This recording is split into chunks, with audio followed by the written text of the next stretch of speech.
छत्रपती संभाजीनगर इथं भारतीय जनता पार्टीचे उमेदवार वैष्णवी पाडुळ, राधा पाठाडे आणि विजय काळे यांच्या प्रचारासाठी भव्य प्रचार सभेचं आयोजन करण्यात आलं होतं। या सभेसाठी राज्याच्या कॅबिनेट मंत्री पंकजा मुंडे आणि माजी रेल्वे मंत्री तसंच भारतीय जनता पार्टीचे ज्येष्ठ नेते रावसाहेब दानवे यांची प्रमुख उपस्थिती होती। सभेला संबोधित करताना पंकजा मुंडे यांनी भाजप सरकारच्या विकासात्मक कामांचा उल्लेख करत पुन्हा एकदा भाजपला संधी देण्याचं आवाहन मतदारांना केलंय। तर रावसाहेब दानवे यांनी छत्रपती संभाजीनगरच्या सर्वांगीण विकासासाठी भाजपच योग्य पर्याय असल्याचं सांगत उमेदवारांना विजयी करण्याचं आवाहन केलंय। या प्रचार सभेला मोठ्या संख्येने कार्यकर्ते, पदाधिकारी आणि नागरिक उपस्थित होते। संपूर्ण परिसरात भाजपच्या विजयाचा आत्मविश्वास आणि उत्साह दिसून आला। या सभेमुळे भाजप उमेदवारांच्या प्रचाराला अधिक बळ मिळाल्याचं चित्र आहे। या बातमीचा आढावा घेतलाय प्रतिनिधी प्रवीण खरात यांनी। लगेच जिल्हा परिषद जाहीर झाली, खरं आता 15 दिवस राहिले आणि 7 दिवसभरामध्ये 6 थोड़ा मागे ना। त्याच्यामुळं विनंती आहे, या ठिकाणी आपण विजय उत्तमराव काळे आपले जिल्हा परिषदचे उमेदवार आणि वैष्णवी रवींद्र पाडुळ आणि राधा काकासाहेब पाठाडे आणि एकूणच आपल्या छत्रपती संभाजीनगरमध्ये जे भारतीय जनता पार्टीचे उमेदवार आहेत त्यांना आपण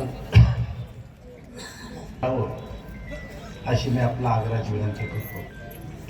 याच्यापेक्षा आवाज वाढवला की खोकला येतो, त्याच्यामुळं एक हवा असते, एक वातावरण असतं ते झालं। पण आता वातावरण भाजपच्या बाजूचं आहे। आपण पाहिलं असेल की नगरपालिका आल्या, महापालिका आल्या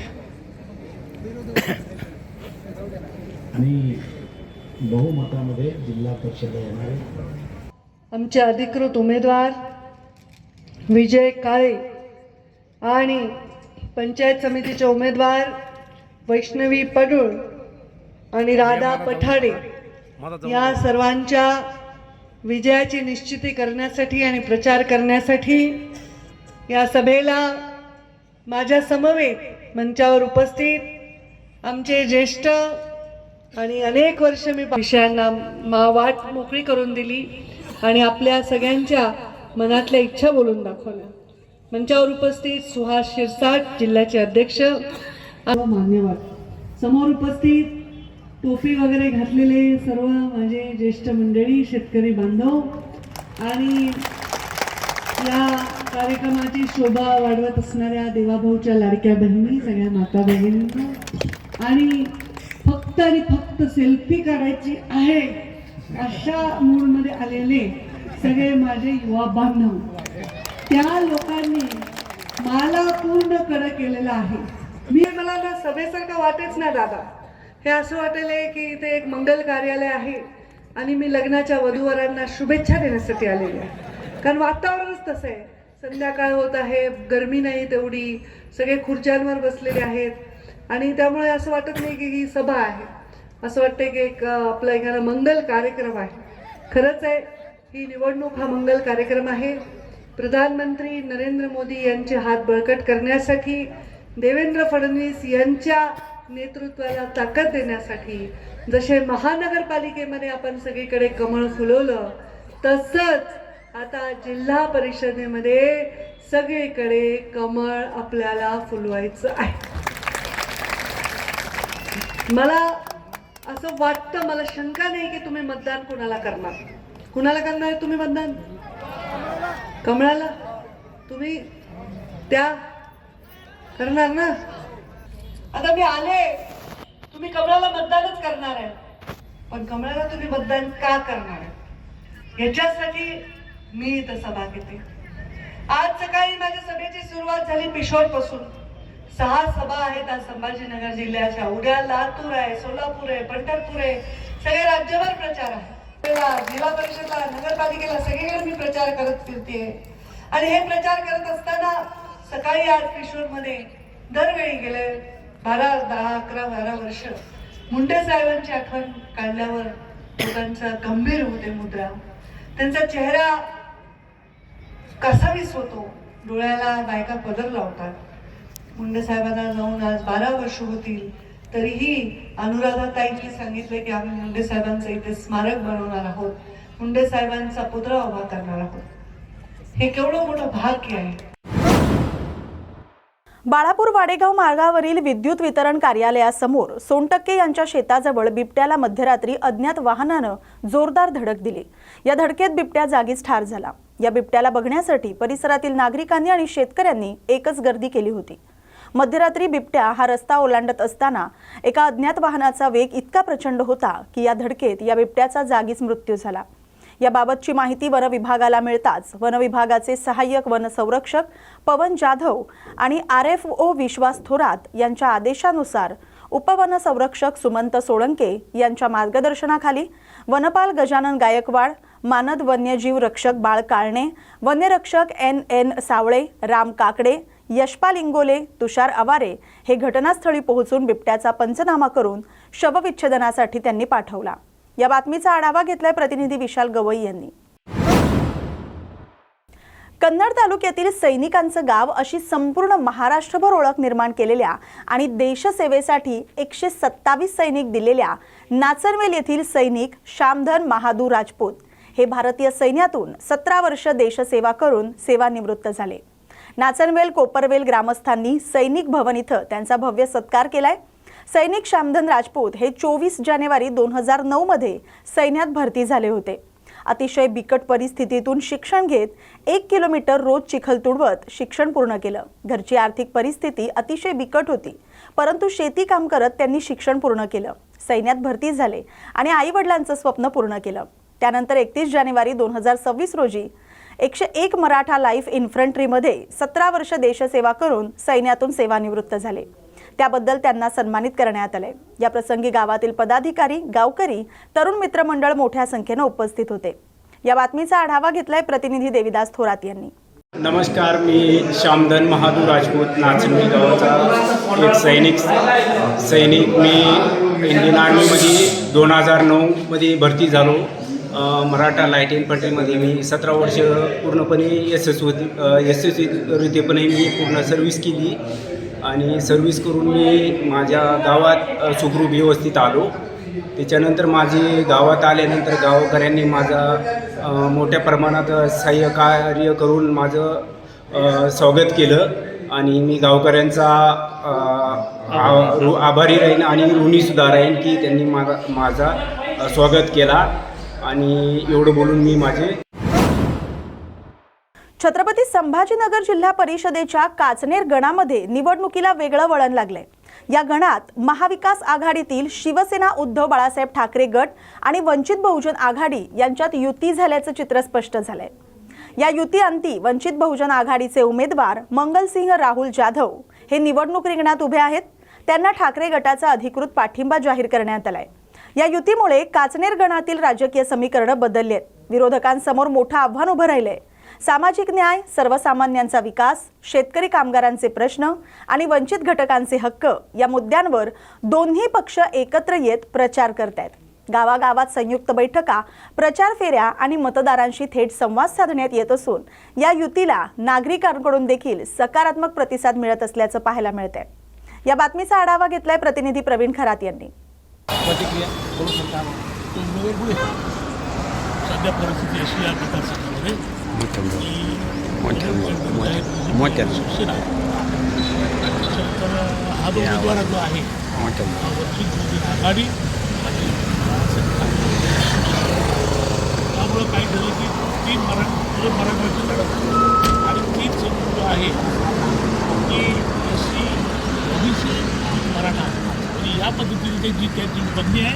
आणि माझं मी साधारणतः माझी सरपंच या तालुक्यामध्ये आणि गावासाठी टोटल मतदारांनी आम्हाला जमवून केलेलं आहे आणि संपूर्ण मतदार आम्हाला त्याचा अनुत्तर होतो. हे तिन्ही कॅन्डिडेट निवडून आल्यानंतर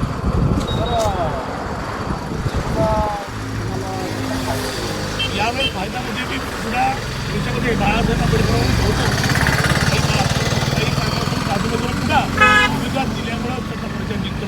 माझा सगळ्याचा भाग काही अडचण नाही आणि त्या वंचित तुमच्या त्याच्यामध्ये शेतकरी महिला सर्व काही शेतकऱ्यासाठी मी संजय गांधी कमिटीचं संचालक होतो आणि कामामधून सहभागी जास्त घेतल्यामुळं आज तीच मतदार मला मतदान करतो.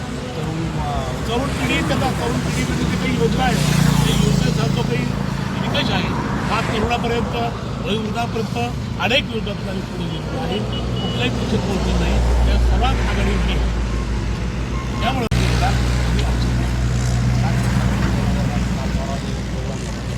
संजय नगरची परिस्थिती जी आहे की जी भाजपचा जो उमेदवार होता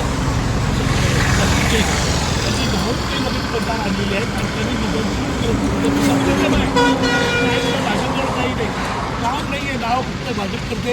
फक्त काय झालं की त्याच्याकडे पैसा आहे, पैशाचा बळाचा वापर करते आणि खोटा मतदार म्हणून तशा तरी योजना राबवतात. आज परिस्थिती अशी आहे की कुठल्याही प्रकारचं मतदार लोक होऊ नये म्हणून शासनानं त्याच्या बंधनीत मतदान आहे. आता जे काही ग्रामीण भागातलं मतदान शहरामध्ये आहे त्यांनी इकडे करून ते 424 गुन्हे दाखल करावा हीच विनंती. सध्या हाच मुद्दा आम्ही सांगतो की आपण मतदान करावं.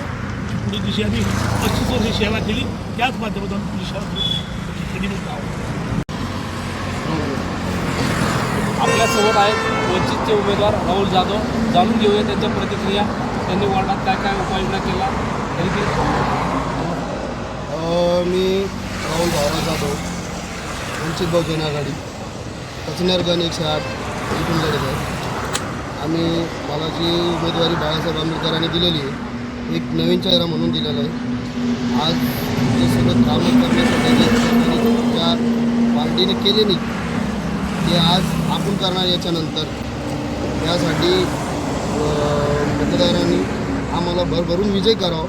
आम्ही त्याचे पूर्ण प्रत्येकी काम करणार आणि जेवढे बी लोकांना जे समस्या आहेत त्या समस्या आज त्या सरकारमध्ये असताना या लोकांनी केलं नाही इथल्या प्रतिनिधींनी त्या आज आम्ही करणार.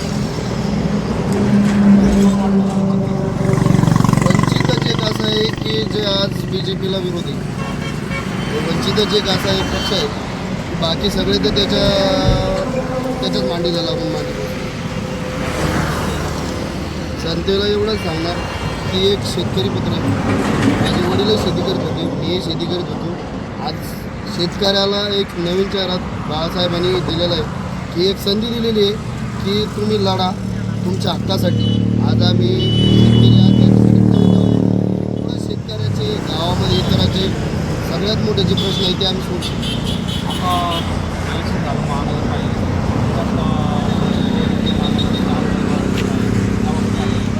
4 नाही आमचे तसे 8 आले ते 4ला आमचं पूजेचा नारायण पूजेचा म्हणते जे आमचं 4 पाडी ते बदल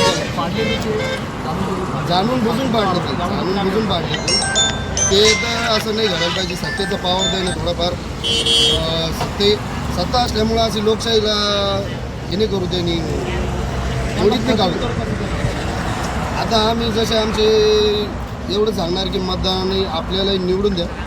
आपले जसे जसे पुढे जाणार जे सत्तेमधले लोक आपल्याला जे खाली करतात त्याला आपण सत्तेमध्ये गेल्यावर आपण त्याला उत्तर द्या. राष्ट्रवादी काँग्रेसचे ज्येष्ठ नेते अजित पवार यांचं 28 जानेवारी रोजी विमान अपघातात निधन झालं. या घटनेनं संपूर्ण महाराष्ट्र हादरून गेला. राज्यभरात शोककळा पसरली. सामान्य जनतेचा आधारवड असलेला नेता हरपल्यानं प्रत्येकाच्या डोळ्यात अश्रू तर मनात वेदना दिसून येत आहेत. आज सकाळी त्यांच्या अस्थिकलशाचं बुलढाणा जिल्ह्यातील सिंदखेड राजा इथं आगमन झालं. यावेळी परिसरात शोकाकुल वातावरण होतं. नागरिकांनी मोठ्या संख्येनं उपस्थित राहून आपल्या लाडक्या नेत्याच्या अस्थिकलशाचं दर्शन घेतलं आणि पुष्पहार अर्पण करून श्रद्धांजली वाहिली. त्यानंतर अस्थिकलश घेऊन पक्षाचे पदाधिकारी, कार्यकर्ते आणि समर्थकांचा ताफा लोणार शहरात दाखल झाला. प्रमुख चौक, रस्ते, सार्वजनिक ठिकाणी नागरिकांनी गर्दी करून आपल्या नेत्याच्या अस्थिकलशाचं दर्शन घेतलं. अनेकांनी हातात फलक, फोटो घेऊन अजितदादा अमर रहे, दादा तुमचा आम्हाला अभिमान आहे अशा घोषणा दिल्या. महिलांपासून वृद्धांपर्यंत सर्वच नागरिक भावुक झाले होते. अनेकांच्या डोळ्यातून अश्रू वाहत होते तर काही जण शांतपणे नतमस्तक होऊन आपल्या नेत्याला अखेरचा निरोप देत होते. त्यांच्या जाण्यानं निर्माण झालेली ही पोकळी कधीही न भरून निघणारी असून राज्यानं एक कर्तबगार, धाडसी आणि जनतेच्या हृदयात राहणारा नेता गमावल्याची भावना सर्वत्र व्यक्त होते। या बातमीचा आढावा घेतलाय प्रतिनिधी रघुनाथ आघाव यांनी। लोणार तालुक्यातील वझर आघाव इथल्या जिल्हा परिषद उच्च प्राथमिक शाळेचे सेवानिवृत्त मुख्याध्यापक नारायण कायंदे सर यांच्या सेवापूर्ती आणि सेवानिवृत्ती समारंभाचं आयोजन करण्यात आलं होतं। हा कार्यक्रम अत्यंत भावनिक आणि उत्साहपूर्ण वातावरणात पार पडला। मुख्यमंत्री माझी शाळा सुंदर शाळा या उपक्रमाअंतर्गत तालुका स्तरावर प्रथम पुरस्कार प्राप्त केलेल्या या शाळेत कायंदे सरांनी अनेक वर्ष मुख्याध्यापक म्हणून काम केलं। त्यांनी शैक्षणिक गुणवत्ता, शिस्त आणि संस्काराची मजबूत पायाभरणी केली। आपल्या प्रदीर्घ, प्रामाणिक आणि कर्तव्यनिष्ठ सेवेनंतर त्यांनी 30 जानेवारी 2026 रोजी सेवानिवृत्ती स्वीकारली। यावेळी उपस्थित मान्यवरांच्या हस्ते कायंदे सरांचा शाल, श्रीफळ, पुष्पगुच्छ आणि स्मृतिचिन्ह देऊन सन्मान करण्यात आला। यावेळी उपस्थित मान्यवर आणि विद्यार्थ्यांनी आपल्या भावना व्यक्त केल्या। विद्यार्थ्यांच्या सर्वांगीण विकासावर भर देणारी त्यांची कार्यपद्धती, शिस्तप्रिय स्वभाव आणि प्रामाणिक प्रशासन यामुळे शाळेला तालुक्यात एक वेगळी ओळख मिळाल्याचं यावेळी नमूद करण्यात आलं। कायंदे सरांनी केवळ शैक्षणिक ज्ञानच दिलं नाही, तर जीवनमूल्य, संस्कार, परिश्रम आणि सामाजिक बांधिलकीचे धडे दिले असं माजी विद्यार्थ्यांनी सांगितलं। कार्यक्रमाच्या शेवटी कायंदे सरांनी उपस्थित सर्वांचे आभार मानले। या बातमीचा आढावा घेतलाय प्रतिनिधी रघुनाथ आघाव यांनी। ते आघाव सरांनी आणि गावातील मंडळींनी मदत केली आणि त्या फुल्यावर पुन्हा टीन मारले आणि त्या फुल्या तयार झाल्या। त्यानंतर इथं उच्च श्रेणी जागा भरल्या गेली आणि कसारी जागा खाली झाली। त्यामुळं मला कसारीला जाणं पडलं। कसारीची शाळा ही त्यावेळी सुमित मलिक साहेब यांचा कार्यक्रम होता। PM दादाच्या हाताखाली ती शाळा टॉप 10 मध्ये आणली आणि तिथं सोडायला सत्कार झाला। कारण दादाचं एक वाक्य होतं, करत राहा आउट निघत राहील, हे दादाचं वाक्य होतं। त्यानंतर तिथं 5-6 वर्ष काढले आणि माझी बदली, माझे जे मित्र आहेत अनंत धराडे सर, की ते आणि मी आम्ही 5व्या वर्गापासून तर मराठवाड्यामध्ये 4 वर्ष काढले, ते एका केंद्रात काढले आणि नंतर आमची इकडे बदली झाली ती या केंद्रामध्ये, इथे आम्ही सोबतच आलो एकाच केंद्रामध्ये। दराडे सरनी येवतीमध्ये यायचं ठरवलं, ते कारभारी संपांनी ठरवलं की तुम्ही येवतीमध्ये या, मला येवतीमध्ये आणलं, ते कारभारी संपांनीच आणलं आणि आम्ही बदली करून 2003 मध्ये येवतीला गेलो। 2003 ते 2018 असा आमचा येवतीचा प्रवास दराडे सरांनी त्या आम्हाला जोडीदार राहिले। एसटी आगाव सर, आपला डोळफळे बाई। जागदरी येथील सुपुत्र तसंच निवडुंगा येथील जिल्हा परिषद उच्च प्राथमिक शाळेत कार्यरत शिक्षक गणेश उगलमुगले यांना be the change foundation Kopargaon यांच्या वतीनं राज्यस्तरीय आदर्श शिक्षक पुरस्कारानं सन्मानित करण्यात आलं। शिर्डी इथं झालेल्या समारंभात मान्यवरांच्या हस्ते हा पुरस्कार देण्यात आला। डिजिटल शिक्षण, स्मार्ट क्लासरूम आणि विद्यार्थी केंद्रित अध्यापनातील योगदानाची दखल घेऊन हा सन्मान देण्यात आलाय। या पुरस्कारामुळे निवडुंगा आणि जागदरी परिसरात आनंदाचं वातावरण निर्माण झालंय। या बातमीचा आढावा घेतलाय प्रतिनिधी रघुनाथ आघाव यांनी। कृष्णा आणि गोदावरी खोरे महामंडळाला स्वायत्तता देण्याच्या निर्णयास प्रहार संघटनेचे संस्थापक आणि माजी राज्यमंत्री बच्चू कडू यांनी तीव्र विरोध दर्शवलाय। सरकारनं याबाबत स्पष्ट धोरण जाहीर न केल्यास आंदोलन छेडण्याचा इशारा त्यांनी दिलाय। मागील वर्षी शेतकऱ्यांकडून पूर्ण पाणीपट्टी वसूल करण्यात आली होती, मात्र यंदा दुष्काळ सदृश परिस्थिती निर्माण झाल्यास शेतकरी पाणीपट्टी भरू शकणार नाहीत। अशा वेळी महामंडळाला निधी कुठून मिळणार, याबाबत सरकारने आपली भूमिका स्पष्ट करावी अशी मागणी बच्चू कडू यांनी केली आहे। महामंडळाच्या आर्थिक स्थितीची जबाबदारी सरकार घेणार की सक्तीची पाणीपट्टी वसूल करून शेतकऱ्यांवर भर टाकणार, हे आधी स्पष्ट झालं पाहिजे। पीक आलं किंवा नाही आलं तरी सक्तीनं पाणीपट्टी वसूल करणं हे अन्यायकारक असल्याचं त्यांनी नमूद केलंय। सरकारनं महामंडळाला आर्थिक पाठबळ दिलं नाही तर कर्मचाऱ्यांचे आणि शेतकऱ्यांचं नुकसान होईल असं सांगत अशा परिस्थितीत सरकार विरोधात तीव्र आंदोलन केल्याशिवाय पर्याय राहणार नाही अशी माहिती बच्चू कडू यांनी दिली। या बातमीचा आढावा घेतलाय प्रतिनिधी राजेश पाटील खारोडे यांनी। जलसंपदा आता महामंडळाला स्वायत्ता देत आहे. स्वायत्ता देत असताना पूर्ण अवलंबून पाणीपट्टी जे शेतकऱ्याकडून वसूल केलं जाईल याच्यावर ते अवलंबून राहणार आहे. आता समजा दुष्काळ पडला आणि शेतकऱ्याने पाणीपट्टी भरली नाही तर मग महामंडळाचं काय, कुठून पैसा येणार आहे? सरकार या बाबतीत काही धोरण स्पष्ट करतं आहे का? आता पाणीपट्टीवरच जर महामंडळ अवलंबून असेल तर मग सक्तीची पाणीपट्टी वसुली, पिका नोका पिकू, काही करा, भाव द्या नोका देऊ, पण सक्तीची पाणीपट्टी वसुली सुरू होऊन जाणार आहे. हे महामंडळ एकंदरीत ज्या सहायता देत असताना त्याच्या आर्थिक मजबूती सरकार देणार का नाही देणार ते फार महत्त्वाचं आहे. आणि हे देत नसेल तर कर्मचाऱ्याचंही मरण आणि शेतकऱ्याचंही मरण आहे, ते आम्ही होऊ देणार नाही. असं झालं तर आम्ही सरकारच्या विरोधात आंदोलन केल्याशिवाय राहणार नाही. याची दखल सरकारनं घ्यावी इतकी विनंती आहे. राज्य शासनाने 2014 मध्ये जारी केलेल्या अध्यादेशानुसार मुस्लिम समाजाला शिक्षण आणि नोकऱ्यांमध्ये 5% आरक्षण जाहीर करण्यात आलं होतं. मात्र नोकऱ्यांमध्ये अंशतः अंमलबजावणी झाली असली तरी शिक्षण क्षेत्रात हे आरक्षण आजतागायत प्रत्यक्षात लागू करण्यात आलं नाही. त्यामुळे मुस्लिम समाजातील विद्यार्थ्यांवर अन्याय होत असून शासनानं तात्काळ 5% शैक्षणिक आरक्षणाची अंमलबजावणी करावी अशी ठाम मागणी तहरीक-ए-बेदारी तंजीमच्या वतीनं करण्यात आली. या बातमीचा आढावा घेतलाय प्रतिनिधी मोहम्मद रफीक यांनी. बेदारी तंजीम के तहत जैसा कि अभी हमारे जो सीनियर कायद अल्ताफ सानी साहब ने आपको बताया है, तो इस ज़िमन में आज सबसे पहला पहल हम लोगों ने आज मुस्लिम रिजर्वेशन को लेकर किया कि 2014 में जो मुस्लिम रिजर्वेशन का एक ऑर्डिनेंस जो है पास हुआ था, उसको ऑर्डिनेंस पास होने के बाद ये मुंबई हाई कोर्ट में गया. मुंबई हाई कोर्ट में जो है जाने के बाद इसको जो एजुकेशन को लेकर जो 5% रिजर्वेशन हाई कोर्ट ने जारी रखने के लिए कहा था और जो नौकरियों के लिए 5% था उसके लिए कुछ अभी फाइंडिंग्स उनकी जो है बाकी थी, लेकिन फिर भी एजुकेशन को लेकर जो education institutes, government education institutes और प्राइवेट भी, दोनों में भी मुस्लिम रिजर्वेशन के लिए 5% का कोटा दिया गया था. लेकिन वो ये जो उसका अध्यादेश था वो 6 महीने के बाद लैप्स हो गया. तो लैप्स होने के बाद जो बीजेपी की जो सरकार आई तो और फिर से दूसरा ऑर्डिनेंस जो है पेश करने में नाकाम रही और हमारा मुतालबा ये है कि उस ऑर्डिनेंस को फिर से लाया जाए और वो 5% मुस्लिम रिजर्वेशन जो एजुकेशन के लिए बरकरार रखने के लिए मुंबई हाई कोर्ट ने कहा था, तो उस मुस्लिम रिजर्वेशन 5% को कायम रखने के लिए आज हम सबसे पहले ये पहल उठाई. इससे पहले भी जो है कई जो संगठनाएं हैं इस मुतालबे को लेकर जो है महाराष्ट्र शासन तक जो है पहुंची है, लेकिन एक छोटी सी हमने कोशिश यहाँ पर जो है की है इस बेदारी तंजीम के तहत.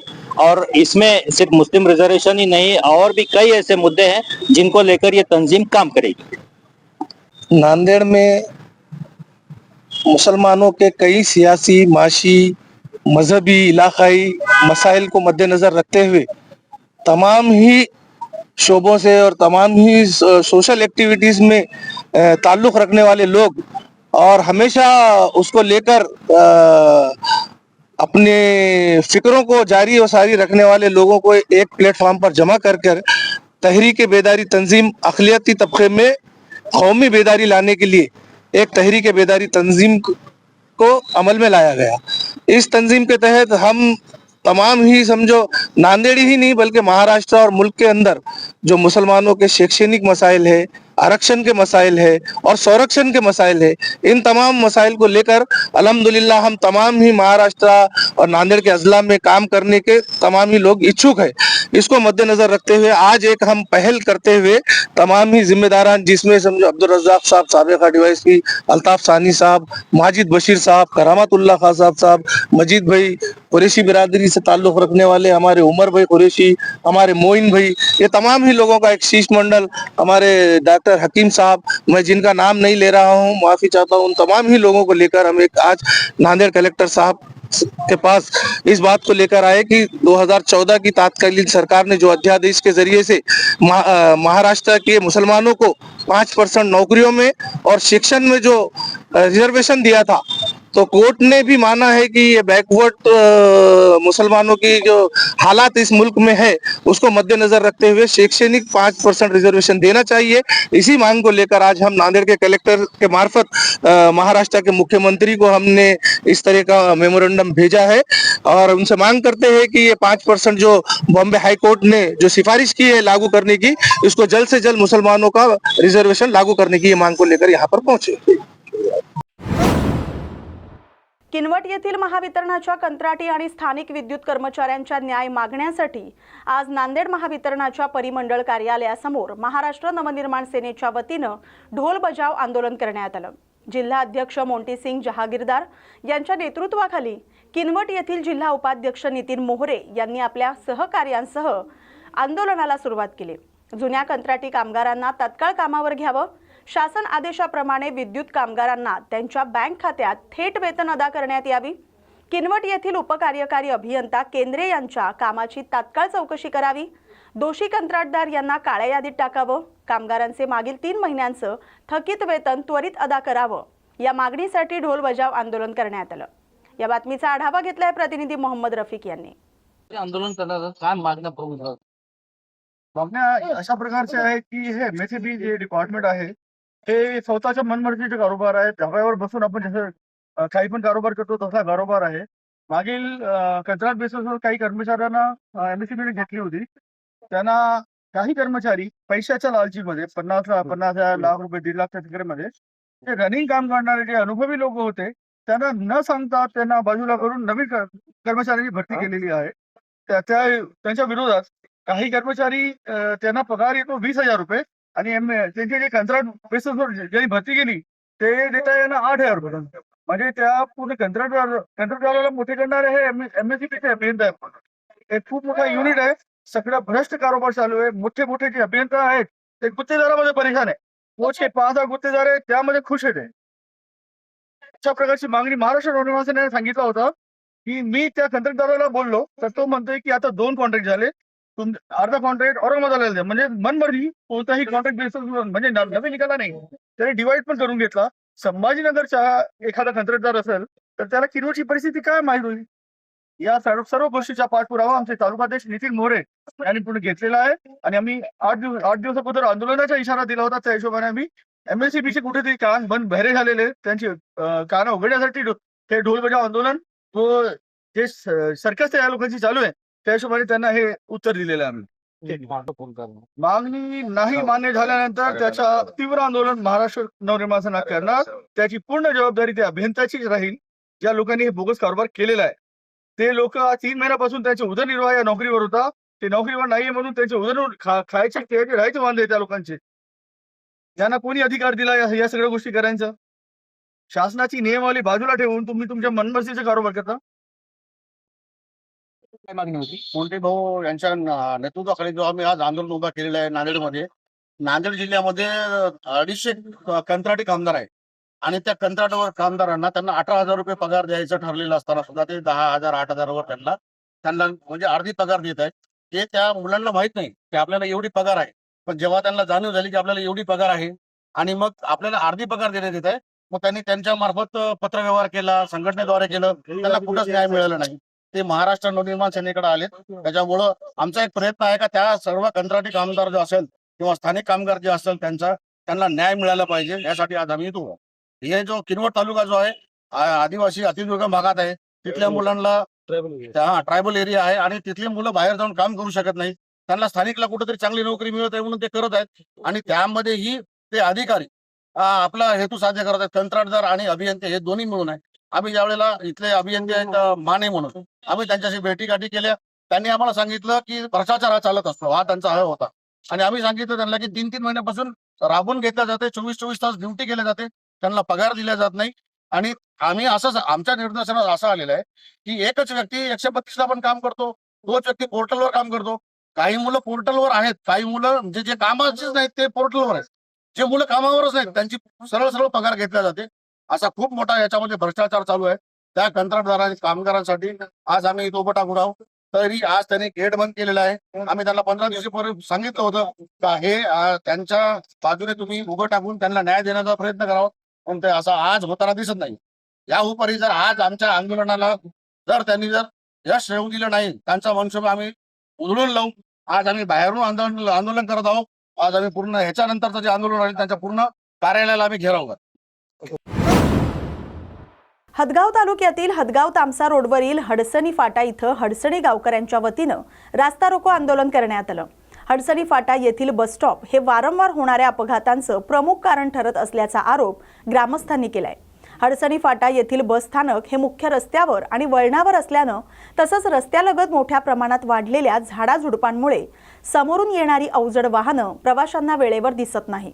त्यामुळे या ठिकाणी सातत्यानं अपघात होत असून अनेक नागरिकांना आपला जीव गमवावा लागल्याचं ग्रामस्थांनी सांगितलंय.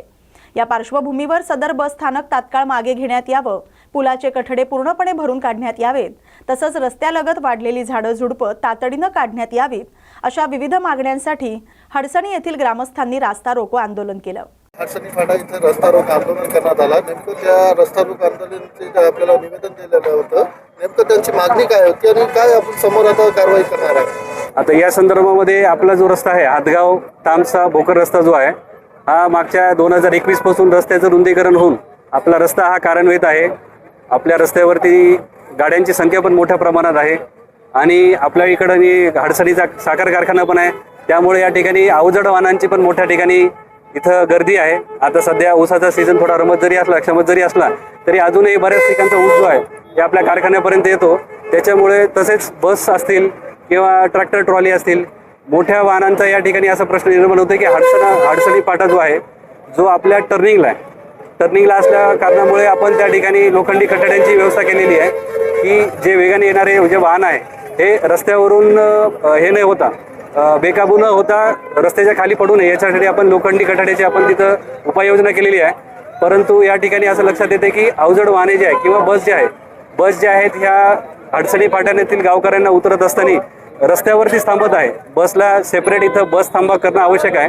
बस इथं थांबत असल्यामुळे रस्त्याची एक लेन जी आहे ही बिझी होत आहे आणि पुढची आणि मागची जी वाहनं आहेत पुढची आणि मागची वाहनं जी आहेत ही रस्त्यावरती थांबत आहे. त्यांना अतिशय वेगाने येणारे वाहने आहेत ते बेकाबू होऊन अपघाताची इथं संख्या वाढत आहे असं इथं लक्षात येत आहे. गेल्या हप्त्यामध्ये 2 गरीब घरचे कुटुंबाचे करणारे धरणारे सगळे ते होते, तर ते 2 जगाचा अपघात झाला आणि जागेवर मृत्यू झाला. त्याच्यावर तुम्ही एका जणाला काहीतरी मदत केली आणि दुसऱ्याला आपण केव्हा मदत करणार? आता याच्यामध्ये पहिला विषय अपघाताचा तुम्ही मांडलेला आहे. या ठिकाणी जो काय अपघात झालेला आहे, जसं मला इथं उपस्थित असलेल्या सर्व गावकरी मंडळींनी आणि स्वतः प्रल्हाद पाटलांनी मला याच्यामध्ये माहिती सांगितलेली आहे की अशा प्रकारे अपघात झालेला आहे. पण याच्या संदर्भामध्ये मी आपले जे स्थानिक पोलीस ठाणे आहे त्याच्याकडून या अपघाताच्या संदर्भामध्ये अजून जी काही डिटेलमध्ये माहिती आहे, सविस्तर माहिती आहे, तो अपघात कशा प्रकारे झाला, अपघात होण्याचं नेमकं कारण काय आहे, अपघात होत असताना जे काही वाहनाचा अपघात होता का कशाचा अपघात होता याच्या संदर्भामध्ये मी पुढील माहिती घेऊन त्याच्यावरती भाष्य करू शकतो.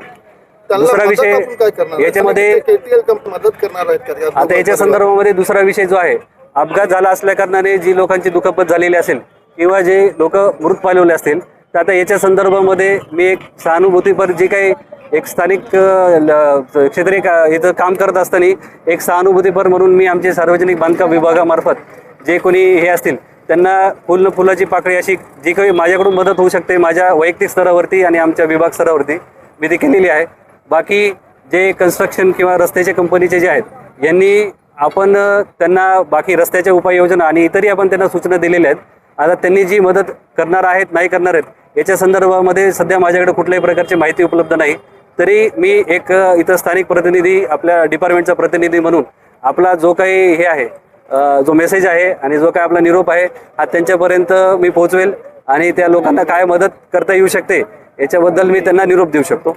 आंदोलन केलं, नेमकं आपली मागणी काय होती आणि साहेब लोक आलेले आहेत, आपल्याला काय आश्वासन देण्यात आलं? मी एका वर्षापूर्वी आमच्या इथले ॲक्सिडेंट झाला होता त्या वेळेस निवेदन दिलं होतं. अरुंद पूल आहेत आणि त्याला संरक्षण कठडे नाहीत साईडच्या 3 फुटाच्या पट्टीमध्ये, ते उपाययोजना आखल्या नाहीत आणि हडसणी फाटा येथे ॲक्सिडेंट होत आहेत. 4 वर्षापासून तणकटाची साफसफाई केली नाही. 4 वर्षापासून मी संबंधित कार्यालयाला सार्वजनिक बांधकामाला पत्र देऊन कळवलं आहे. हातगावकडून येणारी ST अर्ध्या रोडवर थांबून शाळेतले विद्यार्थी उतरत आहेत आणि अपघाताला सामोरे जात आहेत. तामशाकून येणारं वाहन इथल्या झाडझुडपामुळं आणि निवाऱ्यामुळं तामशाकडल्या वाहनाला काही या हडसणी फाट्यावरचा माणूस किंवा पॅसेंजर दिसत नाही, त्यांच्यामुळं ॲक्सिडेंट वाढला आहे. सर्वस्वी जबाबदार सार्वजनिक बांधकाम आहे. ठेकेदारावर आम्ही पत्र काढलं म्हणतात, ठेकेदाराला पत्र काढलं, पण 4 वर्षापासून का साफसफाई केली नाही हे आमचा त्यांना सवाल आहे. त्यांनी त्यांचं उत्तर द्यावं. आम्ही असे काही उपाययोजना सांगत असताना संबंधित अधिकारी आमचा फोन उचलत नाही आणि रिसीव्ह करत नाही. आम्ही एखाद्या मोठ्या कार्यकर्त्याच्या माध्यमातून त्यांना सूचना देण्यासाठी आम्ही फोन केला असता, त्यांचासुद्धा फोन रिसीव्ह करत नाहीत. आम्ही सांगावं कोणाला? मग आम्हाला नाईलाजानं आज निवेदन देऊन रस्ता रोको करावा लागला. आज आम्ही ठेकेदाराच्या चुकीमुळे ॲक्सिडेंट झाला आहे. त्या ॲक्सिडेंटला एका मयताला भरपाई साहेबांनी फुल नाही फुलाची पाकळी दिली, तसेच दुसरा एक मयत आहे, तशीच त्या मयताप्रमाणे या मयताला फुल नाही फुलाची पाकळी द्यावा, आमचं काही हरकत नाही. आणि 10 दिवसात ते म्हणतात या कॉन्ट्रॅक्टदाराकडून साहेबांनी जे आता म्हणले आम्ही फुल नाही फुलाची पाकळी त्यांना त्यांच्या माध्यमातून ठेकेदाराकडून देऊ, पण त्यांच्याकडूनही द्या आणि तुमच्याकडूनही द्या. तुमच्या चुकीमुळे झालं आहे, तुम्ही त्या ठेकेदारावर वास ठेवला नाही आणि त्याच्यावर नजर ठेवली नाही, का साफसफाई केली नाही म्हणून.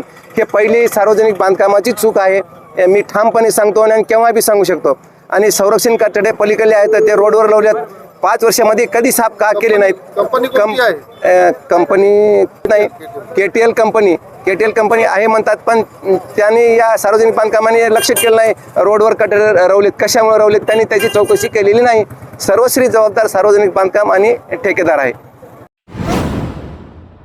ठाणे महापालिकेस महायुतीचे वर्चस्व कायम राहिले. धर्मवीर आनंद दिघे आणि बाळासाहेब ठाकरे यांनी शिवसेनेचा जो भगवा ठाण्यावर फडकवला तो उपमुख्यमंत्री एकनाथ शिंदे यांनी समर्थपणे पुढे नेलाय.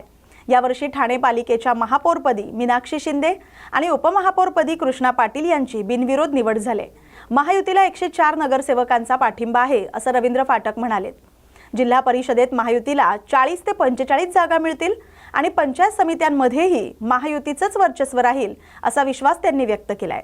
महापौर बसलाय, कसं बघता? खूप उलटापालट झाले होते, कसं बघताय सगळे?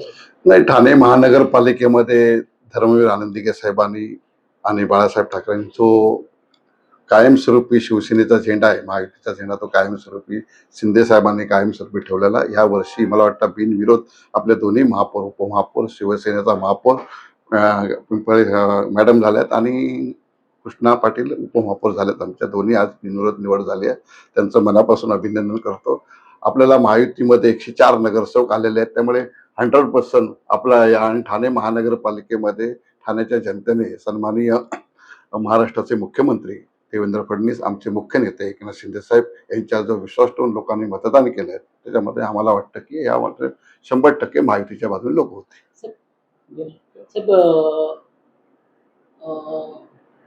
हे वारंवार एकनाथ शिंदे साहेबांवर आरोप करतायत, संपवण्याची भाषा होती शिवसेनेला, कसं बघताय सगळीकडे? काय तुम्ही उत्तर द्या?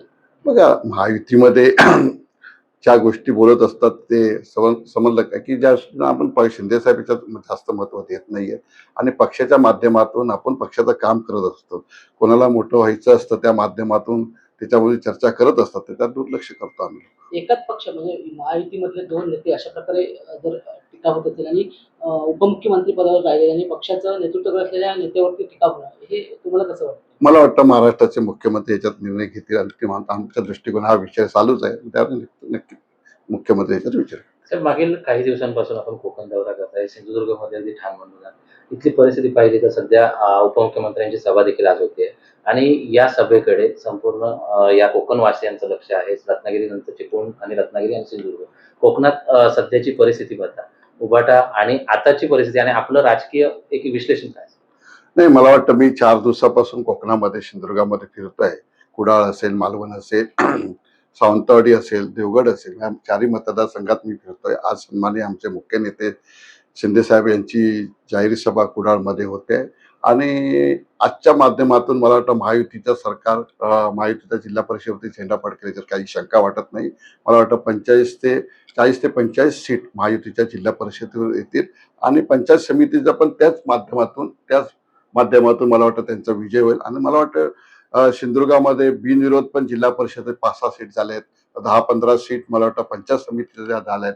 मला वाटतं खरोखर ही सुरुवात चांगली आहे आणि सन्माननीय कोकणाचे नेते आमचे राणे साहेब, त्याच्या नेतृत्वाखाली पालकमंत्री नितेश राणे असतील, आणि आम्ही सर्वच लोक मिळून या माध्यमातून काम करतो. तर आम्हाला वाटतं की इथे चांगलं राणे साहेबांवरती आणि महायुतीवरती लोकांनी विश्वास ठेवलेला आहे. साहेब, कोकण हा शिवसेनेचा बालेकिल्ला म्हणून बघितलं जात होतं. ठाकरेंना मानणारा वर्ग या ठिकाणी होता. मात्र आता जर बघितलं तर नगरपंचायत निवडणुका असतील किंवा आता जिल्हा परिषद निवडणुका वगैरे ठाकरे शिवसेनेचा कोणी मोठा नेता या ठिकाणी आलेला नाहीये. संपूर्णपणे दुर्लक्ष झाल्याचं चित्र आहे. काय वाटतं तुम्हाला? नाही, मला वाटतं महाराष्ट्रातच असं वाटतंय की उबाटाने ही इलेक्शन सोडून दिली आहे. जिल्ह्यात तर आम्ही बघतोय की या जिल्ह्यात एक पण उबाटाचा कुठला नेता फिरत नसल्यामुळे मला वाटतं इलेक्शन त्यांनी सोडून दिलेली आहे आणि ते दिसत पण नाही. त्यांचे उमेदवार पण कार्यकर्ते पण आपल्या पद्धतीने काम करतात. पण मला वाटत नाही नेत्यांनी सपोर्ट केल्यामुळे नेत्यात लक्ष घालत नसल्यामुळे त्यांचं पण दुर्लक्ष होत आहे. वेंगुर्ला आणि नारायण राणे यांची गुंडगिरी हे एक समीकरण आहे. नारायण राणे पुरस्कृत गुंडगिरी वेंगुर्ल्यात चालते म्हणूनच नितेश राणे अशा पद्धतीची धमकी देत असतील. निवडणूक आयोगानं याची दखल घेऊन नितेश राणे यांच्यावर कारवाई करावी आणि आम्ही तशी मागणी करणार असल्याचं माजी खासदार विनायक राऊत यांनी सांगितलंय. नितेश राणे यांनी दिलेल्या धमकीनंतर विरोधक मात्र पेटून उठलेत.